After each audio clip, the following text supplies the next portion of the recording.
Итак, данное видео будет посвящено откашливателю. Мы используем откашливатель фирмы Philips Cough Assist. Расскажу в целом, что откашливатель появился не так давно, примерно, может, 5 лет назад. На территории СНГ он не такой популярный. В России вот уже последние 3 года многие врачи, больницы, они уже в курсе. У нас в Казахстане это все-таки в диковину. В любую больницу, когда ложишься, в инфекционку, в детские, там таких аппаратов еще никто не видел. Может быть, слышали. И вот все с интересом, заведующие, главврачи, медсестры старшие, все с интересом смотрят, как мы делали процедуры. И в целом откашливатель был придуман, изобретен американским профессором-реаниматологом Джоном Бахом. Наверное, многие знают его. Вот, вместе с компанией Philips они произвели первую версию Philips Respironics Cough Assist. Она такая древняя, сейчас ее, по-моему, новую даже не купишь, есть только не поддержанные. Вот, это, скорее всего, уже вторая версия, я это как-то особо не смотрел. Вот, и Джон Бах еще специалист по неинвазивной вентиляции легких через маску. Он считает, что для всех пациентов, болеющих нервно-мышечными заболеваниями, можно жить через искусственную вентиляцию легких неинвазивную, через маску. Достаточно иметь еще откашливатель, аспиратор и все такое. Хотелось бы верить, конечно, это все очень хорошо. Но откашливатель, могу сразу сказать, что вещь просто незаменимая, очень нужная, несмотря на его цену. Но есть варианты, я вам все это расскажу, как приобрести подешевле. Вот, не бойтесь. Давайте начнем показывать. Вот мы купили в Америке Cough Assist T70. Есть Philips Cough Assist, Respironics Cough Assist E70. Отличие, я так понимаю, в рынках. То есть T70 это для Америки, E70 это для Европы, там СНГ и все такое. Отличается, например, евро-розетка или еще что-то. А так все то же самое. Вот такая сумочка. Всего 2 кармашка, один малый. Здесь пусто, я вытащил. Здесь контур, маска, там переходник, то есть вот сюда вмещается. Я еще сюда вот инструкцию для кого-нибудь, если кто не знает, вот, вложу. Вот. И второй отсек самого откашливателя. Все, больше в сумке ничего нет. Вот он примерно вот так выглядит. Субъективно могу сказать, что он примерно с размером аспиратора Armet и чуть больше аспиратора Devil Beast. По весу примерно, как аспиратор. То есть это все можно посмотреть в официальных технических характеристиках, какой точный вес. Хочу, для примера, бумага А4. Вот, в длину бумага А4 закрывает, вот получается, ширину самого аспиратора. По высоте получается бумага даже чуть поменьше, на пару сантиметров. Это так, субъективно, чтобы понимать. Вот я вот так вот держу, у меня уже руки начинают уставать в таком положении. Вот, отчасти это, наверное, еще от того, что здесь стоит аккумулятор. Сразу говорю, что это дополнительная опция. Отдельно продается аккумулятор, достаточно дорогой, но без него мы никак. Эта вещь нужная, тоже, чтобы была автономность, когда свет отключают, или мы куда-то едем, часто, например, мы в бассейн, и чтобы не искать розетку, он работает от этого аккумулятора. То есть, соответственно, еще шнур для розетки. Я его оставил там на месте.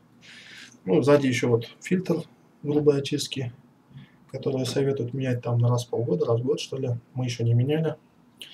Вот, давайте покажу, расскажу. Вот, примерно, что из себя представляет.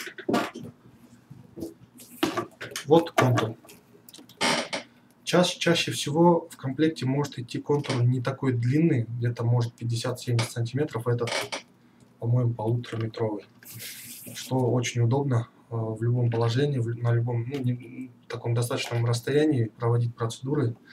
Это бактерицидный, наверное, как назвать, механический фильтр именно для откашливателя. Проверял ставить фильтры не для откашливателя, просто такой бактерицидный. Они с виду очень похожи, ничем не отличаются, но при показателях я заметил, что на чужих фильтрах немного идет другое давление вдоха и выдоха, что ли. То есть этот фильтр предназначен для откашливателя, и он без проблем пропускает соответствующее давление воздуха или что, то есть которое отражается на экране. Другой фильтр показывал в 2 раза значение меньше. Подключаем фильтр к откашливателю. Бывает, это нам посоветовал Штабницкий так сделать. Есть еще те, кто данный фильтр подключает не к откашливателю, а к выходу, где будет маска. Точно. Извините. Вот. Далее включаем переходник, чтобы подсоединить маску. Маску мы используем в настоящий момент обычную одноразовую с надувной манжетой. Он достаточно удобный. Следующий у нас есть силиконовый 3-4 размера. Он еще немного большой, поэтому вот ждем, когда подрастет. Тоже будет достаточно удобно. Цельная такой силиконовая маска. Вот. Давайте маску уберу. Приведу пример просто на перчатке. Перчатка будет выполнять роль у нас легких. Так, сейчас включу. Включается очень просто. Вот одной кнопочкой. Вот, данные показывают минус 35, плюс 30, там сколько секунд и паузы сколько. Это я отдельно расскажу. Вот значение того, что аккумулятор есть, он полный, заряженный. Вот. На самом деле, вот сейчас он включен. Я просто покажу вам. Я включаю терапию автоматическую. То есть он ждет. Автоматическое что значит? Он ждет вдоха ребенка. То есть он пока сейчас ничего не делает, я, предположим, делаю выдох. Смотрите, что делает аппарат. Он ждет следующего вдоха. То есть это автоматически. Ребенок же может задерживать дыхание, а потом раз и начинает вдыхать снова. То есть в любой момент аппарат надувает соответствующий объем воздуха, который назначает врач-пульмонолог. Для маленького ребенка, естественно, это не так много, маленькие легкие. Вот, и аппарат создает резкое отрицательное давление. То есть вот когда маска вот такая.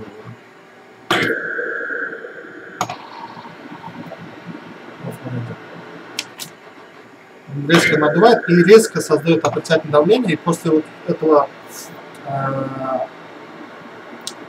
после такого ребенок начинает немного кашлять. И вот вся мокрота, которая есть в бронхах, в легких, она поднимается в верхние дыхательные пути. Иногда бывает, что может прям кашлять и прям в маску, например, летает. Это редкость. На самом деле чаще всего поднимается бронх с легких вот примерно до верхних дыхательных путей. В принципе, давайте выключим, может, меня плохо слышно. Примерно смысл показал. И после откашливания, после откашливателя, здесь уже нужен будет аспиратор.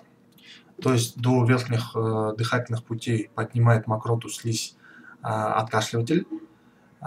И дальше нужно помочь всю мокроту, слизь, которая скопилась, аспиратором помочь вытащить. Если ребенок болеет, соответственно, может мокроты и слизи быть очень много, поэтому обязательно иметь под рукой аспиратор, чтобы не, чтобы не была аспирационная проблема. То есть здесь дыхательные пути полностью забьются мокротой, и ребенок не сможет дышать. Он не может, откашливатель всю свою работу сделал, а дальше вы как можете вытащить? Только с помощью аспиратора. И аспиратором вот это все вытаскиваете. Всегда имейте под рукой. То есть, получается, где откашливатель, там аспиратор должен быть. В целом, что? Давайте вот так. Экран. Кнопка включения-выключения. Вот это, покажу, это для взрослых или детей, или в целом для взрослых, для ручного откашливания. То есть одна сторона это вдох, другая сторона резкий выдох.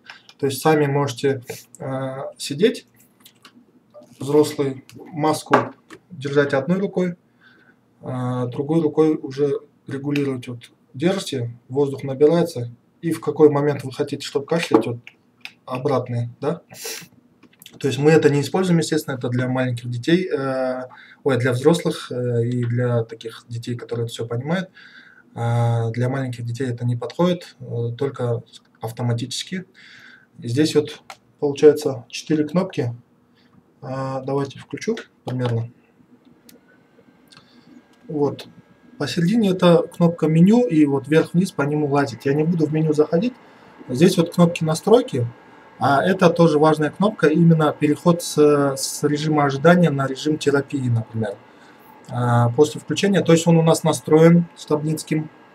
Настройка всегда делается только с врачом, с пульмонологом, знающим данные аппараты и какие характеристики, потому что у каждого ребенка, у каждого взрослого свои данные, там объем вдоха, объем выдоха, секунд, сколько там задержки, чуть-чуть вдоха-выдоха, и между ними паузу можно тоже назначать, все. Вот, ну, для перехода на терапию достаточно, получается, только включить вот, и все.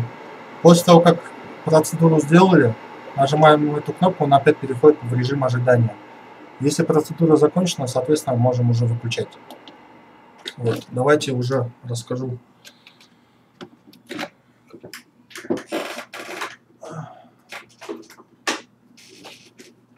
Такие вещи. Так, про настройки рассказал, что только с врачом. Это все индивидуально проходит. Дальше про дополнительную опцию. Батарея. Она грамм 500, 600, 700 весит, наверное. Вот тоже вещь нужная, если вы планируете часто ездить там день через день там куда-то в бассейн, на приемы, ездите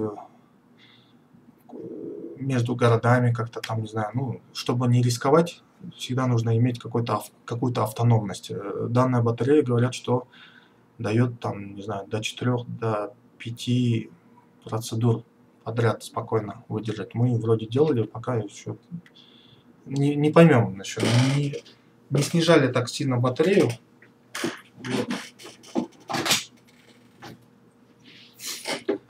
В целом,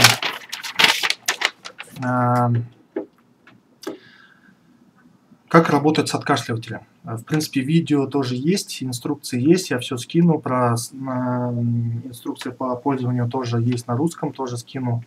Вот. Но Стабницкий говорил так: если ребенок болеет, то надо делать через каждые 3-4 часа откашливания. Естественно, нервно-мышечные пациенты, у них слабый кашлевой рефлекс, либо его совсем нет, либо он, если есть, но он непродуктивный, то есть он не позволяет всю мокроту слизь поднимать вверх, откашливать, и поэтому откашливатель помогает вызывать именно такой искусственный кашель. Это очень важный защитный механизм. В мокроте слизи очень много бактерий, которые могут вызывать инфекции, то есть это и пневмонии,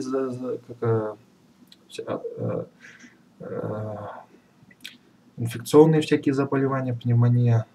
Вот слово все вылетело, ладно. Вот, каждые 3 часа при болезни. Если не болеет ребенок, то советуют 2-3 раза в день, то есть это 3 раза в день.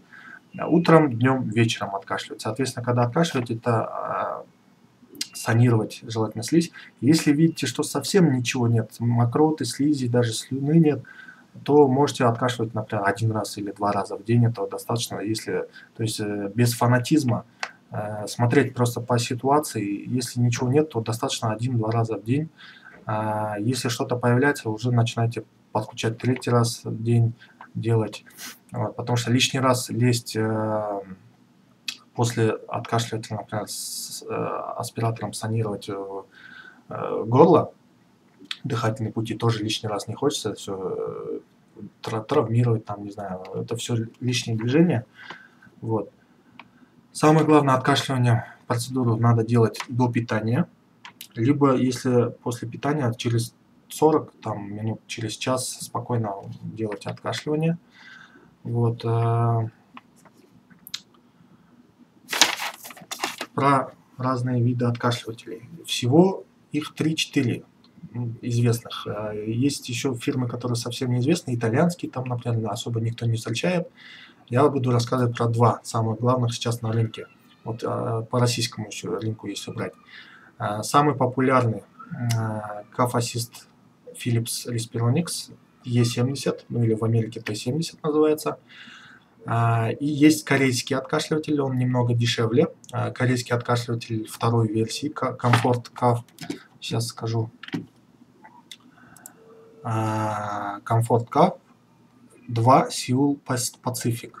Он достаточно дешевле, чем Philips, но расскажу, какое отличие. Штабницкий говорит, что для маленьких детей, ну, маленьких, наверное, до 3 лет, до 5, может, лет, ну и вообще для детей, больше подходит Philips. По какой причине? Он намного мягче, он легче настраивается, он мягче как-то вдох-выдох как-то, ну, производит. И он, ну, более проверенный, так сказать, более популярный, более распространенный. То есть можно спокойно настраивать со Штабницким. Многие родители знают, наверное, как что. Вот. Cough Assist 2 Seoul Pacific корейской фирмы, это второй версии, есть первая версия, но вот второй версии появилась совсем недавно, в 2016 или 2017 годах. Вот, он считается более инновационный, какой-то навороченный, с новыми технологиями, объединенный 3 в одном, не только откашливатель, а перкутометр там. Он немного жестче. По мнению Штабницкого, он больше подходит конечно, для взрослых, для таких. Там настройки чуть сложнее, навороченнее.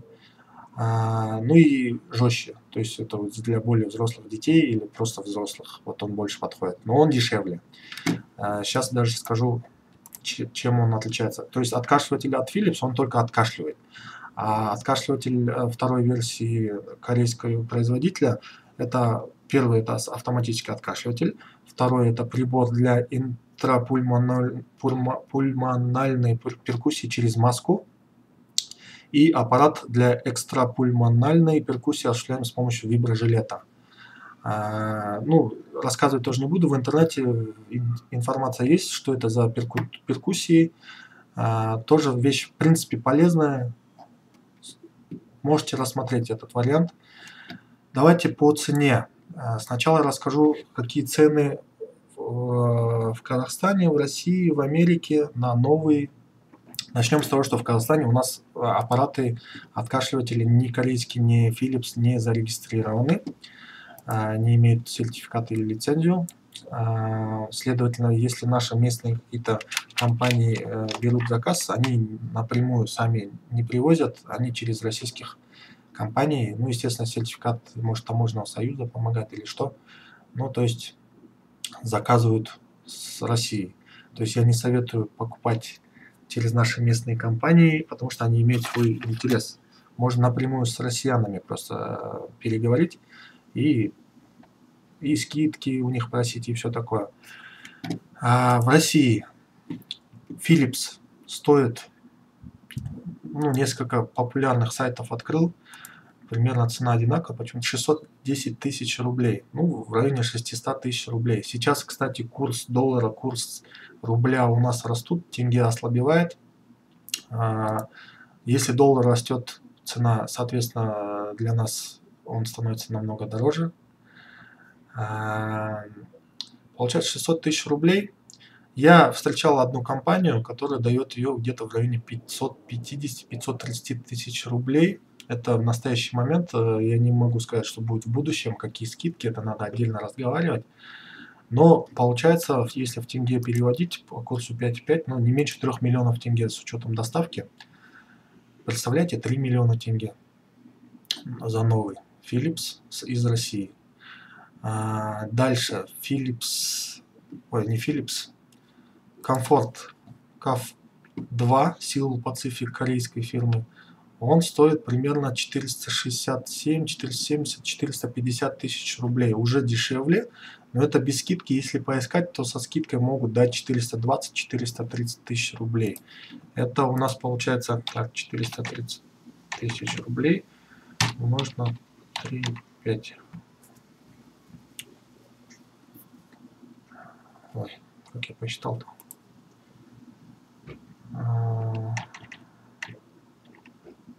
Еще 5 и 5. Все. 430 тысяч рублей, 5,5. Ну, 2 миллиона 300, 2 миллиона 400 тысяч выйдет вам корейский, который более навороченный. Отзывы, в принципе, у него тоже хорошие. В комплекте могут давать там, ну, если отдельно поговорить, и виброжилет можно запросить, и несколько масок там, и т.д. и т.п. То есть это все, когда говорить. Вот. Теперь. В Америке есть 3 варианта, какой купить. Новый примерно стоит от 3,5 там, до 5000 долларов. Можно найти, если поискать. Есть понятие восстановленные, там от 2,5 там, до 3,5 тысяч долларов. То есть это, наверное, с браком или сломанный, который был. И завод-изготовитель Philips сам все детали поменял, все заменил. То есть это не совершенно новый, после брака просто отремонтированный производителем восстановленный аппарат, откашливатель, то есть на него цена дешевле. И третий вид, который я вам хочу, чтобы вы обратили внимание и посоветовать. Откашливатель можно купить и нужно, мне кажется, купить подержанный. Подержанный, так же, как и в нашем случае. Мы приобрели откашливатель за 2000 долларов через eBay. Можете также на Amazon смотреть. Сейчас я открыл сайт eBay, вижу только один откашливатель в продаже, 2000 долларов. Да, в евро стоит, он в Германии. Вот, тоже с сумкой, со всеми контурами. Ну, контуры, естественно, вам советую поменять, фильтры поменять, ну, выкинуть и свои новые заменить. Что могу сказать? Смотрите. Мы свой откашливатель сейчас купили подержанный. Сколько его использовали, тоже сложно понять. Ну, главное, что он рабочий. Вот, за 2000 долларов, получается, ну, когда мы покупали, курс был там 300 чуть-чуть с копейками, около 650 тысяч тенге. Это не 2 миллиона, это не 3 миллиона. Вот, самое главное, это, ну, то есть это аппарат, покупаете, самое главное, вы фильтр, расходники просто берете новые, контуры берете новые, несколько там штук, не знаю, побольше, фильтры берете новые, и маски, естественно, новые. В этом ничего страшного нет. Вот. Особенно, когда очень большие расходы на приобретение аппаратов. Это нужно, ну, до 100 тысяч тенге, это вот получается пульсоксиметр, амбу, аспиратор с Китая можно заказать. Откашливатель уже с Китая, по-моему, не закажешь, они еще не сделали какую-то копию, не знаю. Я бы с откашливателем не стал бы как-то рисковать с китайским производителем пока. Ну, время покажет, естественно, появится, скорее всего. Но пока доверие фирмам Respironics, ну и корейской фирмы тоже достаточно проверенные. Вот, за 2000 долларов можно приобрести. Приобретать каким образом? Если с доставкой, надо смотреть, сколько это стоит. В Америке, если продаются, то могут ли международная доставка. Если нет, то опять же нужен знакомый. Если нет знакомых, можете обратиться в фонды, там Оранжевый пингвин, Palm of Hope, там сказать, что нам срочно нужен откашливатель, помогите его приобрести, деньги перечисляйте, они вам его покупают и отправляют к вам. Вот как мы и сделали. Естественно, гарантий никаких нет, но даже если вы берете с России, вот он у вас здесь перегорит, ну, отправите вы это в Россию. Как сказать, на некоторые вещи не идут гарантийные, например, ну, перегорит. Ну, мне кажется, лучше купить подержанный, даже если он перегорит, купите другой подержанный, и это будет вы за те деньги, которые можете купить новый откашливатель, вы можете купить 3-4 подержанных откашливателя. Ну, вот мы используем уже больше полугода, у нас проблем тут еще никаких не было. Единственное, пару раз выходили какие-то ошибки, что аппарат в нерабочем состоянии, на весь экран в красном цвете. Вот, нам подсказали попробовать вытащить карту памяти, она может выдавать ошибку. Вот мы ее вытащили, и вроде все прошло. Вот, мы боялись, что перегорело, там, не знаю, какая-то материнская плата, там внутренние какие-то электронные механизмы. Вот, но все обошлось. Так, приобрести, советую приобретать подержанные, восстановленные.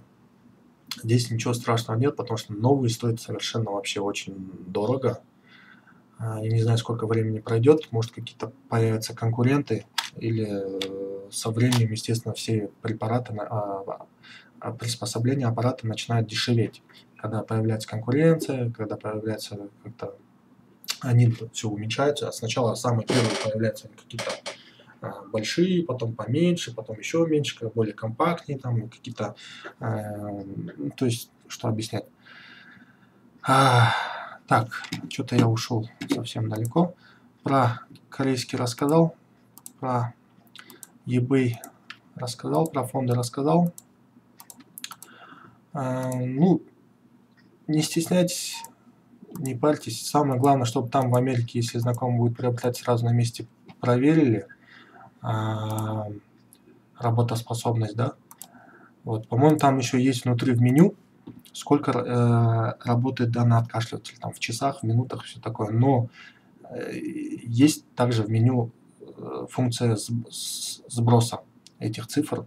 То есть это, соответственно, не показатель, сколько он работает, но если этот показатель есть, все-таки посмотреть, вдруг там они не сбрасывали, и будет написано там время работы этого откашливателя 200 часов, там 1000 часов. То есть вы хоть будете понимать, сколько он работал. Вот. Я особо нигде не читал, сколько часов может проработать откашливатель.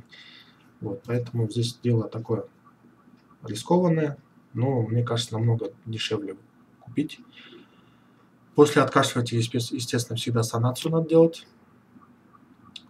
Ну и что могу сказать?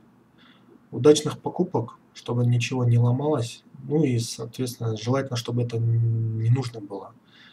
Но практика показывала, что когда ребенок заболевает пневмонией, там двухсторонний какой-нибудь там тяжелый, очень много выходит слизи и мокроты. Как выходит? Прям ребенок дышит, прям слышно такие хрипы, там все. Но ребенок не может, нет сил его откашлять, и у вас нет под рукой откашливателя. Приобрести вот так вот, пойти в магазин, в аптеку, купить тоже нереально. Это надо заказывать с России, с Америки. С Америки, имейте в виду, приходит в течение месяца. Ну и если найти срочную доставку, там за неделю может прийти в принципе. То есть это за срочную доставку надо платить, и один за там $2000, $2500 за откашливатель. Вот неделю, ну, лучше не рисковать, потому что самые первые 2-3 дня, вот как пневмония начинается, когда много слизи, вот откашливатель очень хорошо помогает всю эту выводить мокроту, прям кусками белыми, все так вот прям выходит. Вот, мы когда это все своими глазами увидели, мы поняли, что откашливатель очень незаменимый аппарат, очень нужный. С ним намного спокойнее, мы его берем всегда с собой. Он не только от мокроты, от слизи, он, например, от аспирационных проблем. То есть ребенок может поперхнуться едой, в горле застряло, не может ни прокашлять, ничего. Аспиратор он, естественно, еду не может вытянуть, не зацепить. Тут берете откашливатель и обратным, как отрицательным давлением вся еда выходит. И всё. У нас такого не было, просто я слышал от других родителей, что такое тоже может быть. Это не обязательно вот только у маленьких, это и повзрослее детей. Просто когда ослабевает совсем, это вот проблема. Когда вы имеете под рукой откашливатель, аспиратор, там, амбу, пульсоксиметр, вам намного спокойнее. Вы знаете, что в любой момент, не дай бог, что-нибудь случится, вы можете помочь ребенку. Здесь ничего сложного нет, учиться проблем тоже нет. Главное настроить с помощью врача. Есть инструкции, есть видео. Я, кстати, под видео, всегда под любым видео, которое я снимаю, смотрите, много ссылок разных. И инструкции могу прикреплять для скачивания. Вот. Извините, что так долго снимал, но тема откашливателя очень важная. Почему хочу донести до родителей. Вот. Следующие темы будут по аппаратам НИВЛ, там, не знаю, кислородный концентратор. То есть по списку вы видели, да, что у нас есть. Вот. Удачи. Если будут вопросы, спрашивайте под видео, задавайте в комментариях вопросы, постараюсь отвечать. Вот. Всего доброго. Здоровья нашим детишкам. Спасибо за внимание.